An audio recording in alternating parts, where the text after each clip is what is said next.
Hi hello నమస్తే. మీరు చూస్తున్నారు neonatal ICU nursing basics channel. నేను మీ స్వరూప, పీబీబీఎస్సీ నర్సింగ్.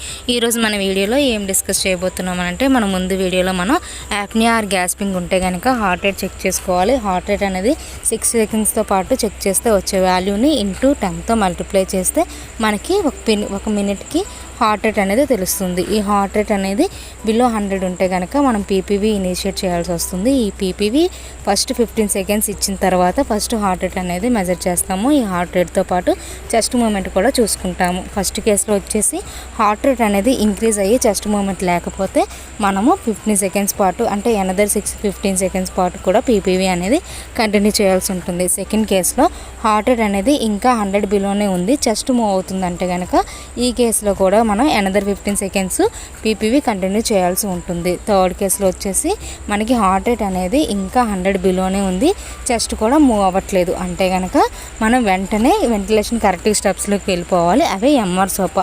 ఎంఆర్ సోపాలో ఉన్న స్టెప్స్ అన్నీ ఒకదాని తర్వాత ఒకటి చేసుకున్న తర్వాత మనము ఆల్టర్నేటివ్ ఎయిర్వే అంటే లారెంజల్ మాస్క్తో కానీ లేదా ఈటీ ట్యూబ్తో కానీ ఇంకో 30 సెకండ్స్ వరకు పీపీవీ డెలివర్ చేశాక హార్ట్ రేట్ చెక్ చేసుకోవాలి. అప్పుడు హార్ట్ రేట్ అనేది 100 అబవ్ ఉంటే కనుక మనం పీపీవీ కంటిన్యూ చేసి పోస్ట్ రెసిస్టేషనల్ కేర్కి బేబీని షిఫ్ట్ చేస్తాము. లేదు ఇంకా హార్ట్ రేట్ అనేది 60 బిలో ఉంటే కనుక మనం కంప్రెషన్స్ స్టార్ట్ చేయాలి. సో ఈరోజు మన టాపిక్ వచ్చేసి కంప్రెషన్స్. ఈ చెస్ట్ కంప్రెషన్స్ ఎప్పుడు స్టార్ట్ చేయాలి, ఎలా స్టార్ట్ చేయాలి, అండ్ దీని డెప్త్ ఏంటి, లొకేషన్ ఏంటి, అండ్ టెక్నిక్ ఏంటి అనే విషయాలన్నీ మనం ఈ వీడియోలో తెలుసుకుందాము. సో లాస్ట్ వరకు స్కిప్ చేయకుండా చూసేయండి.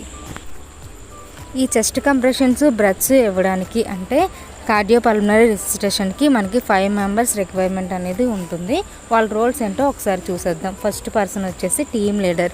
ఈ టీమ్ లీడర్ అనే వాళ్ళు ఏం చేస్తారంటే టీంలో ఉన్న మెంబర్స్ అందరినీ డైరెక్ట్ చేస్తారు, వాళ్ళ పనులు ఎలా చేయాలి అని చెప్పేసి. నెక్స్ట్ వన్ వచ్చేసి ఎయిర్వే మేనేజర్. ఎయిర్వే మేనేజర్ అనేవాళ్ళు ఒక సైడ్కి ఉండి పీపీవీ ప్రొవైడ్ చేస్తూ ఉంటారు. నెక్స్ట్ వచ్చేసి చెస్ట్ కంప్రెషర్. చెస్ట్ కంప్రెషన్ వాళ్ళు పేషెంట్ హెడ్ దగ్గర ఉండి కంప్రెషన్స్ అనేవి ఇస్తూ ఉంటారు. నెక్స్ట్ పర్సన్ వచ్చేసి మెడికేషన్ యాక్సెస్ ఉన్నవాళ్ళు. సో మెడికేషన్ యాక్సెస్ ఉన్నవాళ్ళు ఏం చేస్తారంటే మెడికేషన్ అడ్మినిస్ట్రేషన్ చేయడానికి రెడీగా ఉంటారు. నెక్స్ట్ వచ్చేసి రికార్డర్ అనేవాళ్ళు ప్రతి ఒక్క ఈవెంట్ని రికార్డ్ చేస్తూ ఉంటారు, అంటే డాక్యుమెంటేషన్కి ఒకరు ఉంటారనమాట. నెక్స్ట్ వచ్చేసి ఈ యొక్క కమ్యూనికేషన్ వీళ్ళందరి మధ్య స్ట్రాంగ్గా ఉన్నప్పుడే మనం క్వాలిటీ సిపిఆర్ అనేది డెలివర్ చేయగలం. దెన్ ఈ కంప్రెషన్స్ అనేవి ఎక్కడ ఇవ్వాలి అండ్ ఏ టెక్నిక్ యూస్ చేయాలి అని చూసినట్లయితే లొకేషన్ వచ్చేసి ద కంప్రెషన్స్ అనేవి lower third of the sternum. అంటే ఇది ఎక్కడ ఉంటుందంటే just below the nipple line. So దీన్ని లోవర్ ఎండో స్టెర్నమ్ కూడా అంటారు. అక్కడ మనం సిపిఆర్ అనేది స్టార్ట్ చేయాలి. టెక్నిక్ వచ్చేసి లార్జర్ బేబీస్లో 2 థంబ్ అండ్ సర్కిలిక్ హ్యాండ్స్ టెక్నిక్స్ని యూజ్ చేస్తాము. అండ్ స్మాల్ ఇన్ఫాంట్స్లో వచ్చేసి 2 ఫింగర్ టెక్నిక్ యూజ్ చేస్తాం. పైన పిక్చర్లో చూపించే విధంగా చూడండి, అది 2 finger technique and 2 thumb and circling technique. అయితే ఈ సిపిఆర్ అనేది ఏ పొజిషన్లో ఇవ్వాలి అని అంటే ఫ్లాట్ సర్ఫేస్ మీద న్యూట్రల్ పొజిషన్లో ఇవ్వాలి to keep the airway open. And CPR depth కనుక మనకు చూసినట్లయితే ఇన్ సిఎంలో 4 cm అండ్ ఇంచెస్లో వచ్చేసి 1.5 inches or 1/3 of the anterior posterior diameter of the chest. ఈ డెప్త్లో మనం సిపిఆర్ అనేది ప్రొవైడ్ చేయాలి. అండ్ ది సీక్వెన్స్ వచ్చేసి 1 and 2 and 3 and breath, 1 and 2 and 3 and breath, అంటే 3:1 రేషియోలో మనం కంప్రెషన్స్ బ్రెత్స్ ప్రొవైడ్ చేయాల్సి ఉంటుంది. 3 కంప్రెషన్స్ ఒక బ్రెత్ మనం 2 సెకండ్స్లో డెలివర్ చేయాలి. అప్పుడు మనకు 1 మినిట్కి ఈవెంట్స్ వచ్చేసి 90 కంప్రెషన్స్ అండ్ 30 బ్రెత్స్ అనేది వస్తుంది అనమాట. కంప్రెషన్స్ ఇచ్చేటప్పుడే మనం బేబీకి ఈసీజీ లీడ్స్ అనేవి కనెక్ట్ చేయాలి. అండ్ ఎవ్రీ 60 సెకండ్స్కి ఒకసారి హార్ట్ రేట్ అనేది మానిటర్ చేయాలి. కంప్రెషన్స్ డెలివర్ చేసిన 60 సెకండ్స్ తర్వాత హార్ట్ రేట్ చెక్ చేసుకుంటాము. హార్ట్ రేట్ అనేది ఇంప్రూవ్ అయితే మనం పీపీవీ కంటిన్యూ చేసి బేబీని పోస్ట్ రెసిస్టేషనల్ కేర్కి షిఫ్ట్ చేస్తాము. లేదు ఇంకా హార్ట్ రేట్ 60 బిలోనే ఉంటే కనుక మనం ఎఫినెఫ్రిన్ని స్టార్ట్ చేయాలి. దీనిని మనం 3 రూట్స్లో అడ్మినిస్ట్రేషన్ చేయొచ్చు. అవి వచ్చేసి intravenous and intra osseous and endotracheal. And intravenous and intra ఆసియస్లో మనం 0.01 to 0.03 mg/kgని అడ్మినిస్ట్రేషన్ చేస్తాము ఇన్ 1:10,000 కాన్సన్ట్రేషన్. ఈ 1:10,000 కాన్సన్ట్రేషన్లో మనకి 0.1 mg/ml ఉంటుందన్నమాట. ఈ సొల్యూషన్లో మనం 0.1 to 0.3 ml per kg వరకు ఐవి అండ్ ఐఓ యాక్సెస్లో అడ్మినిస్ట్రేషన్ చేస్తాము.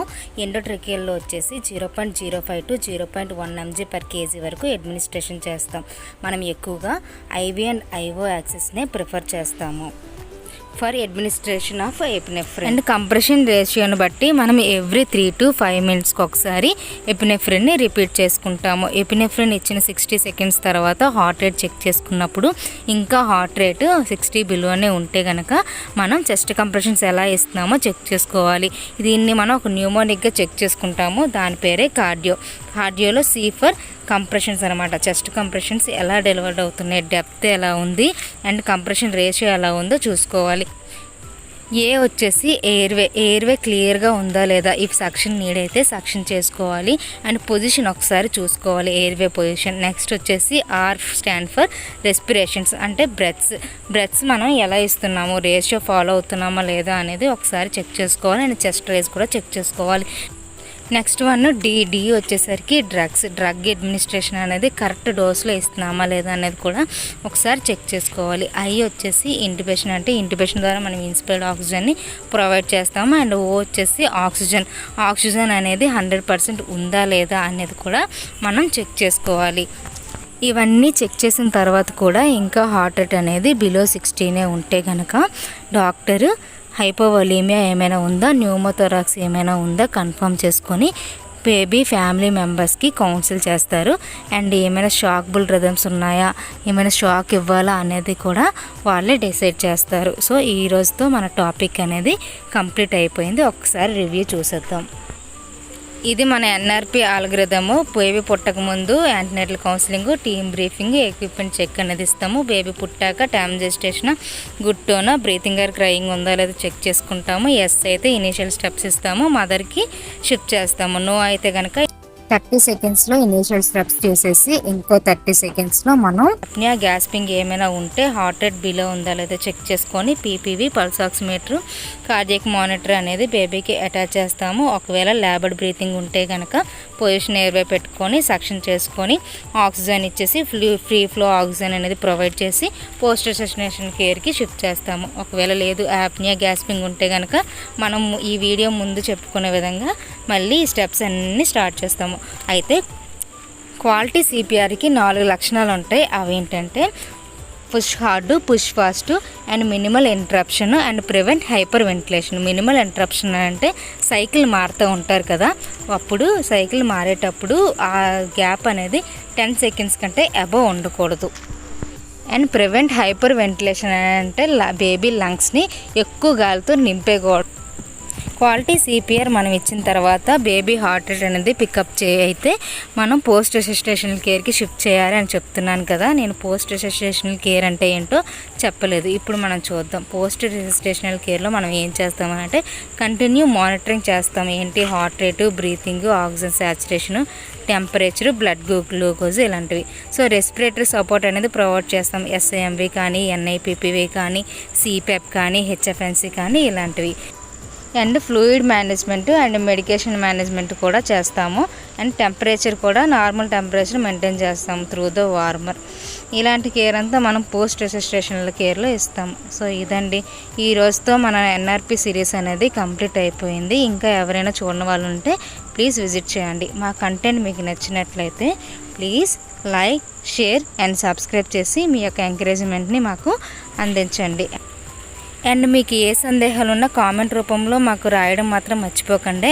అండ్ మీకు ఏ టాపిక్స్ మీద సందేహాలు ఉన్నాయో ఆ టాపిక్ని కామెంట్ చేయండి.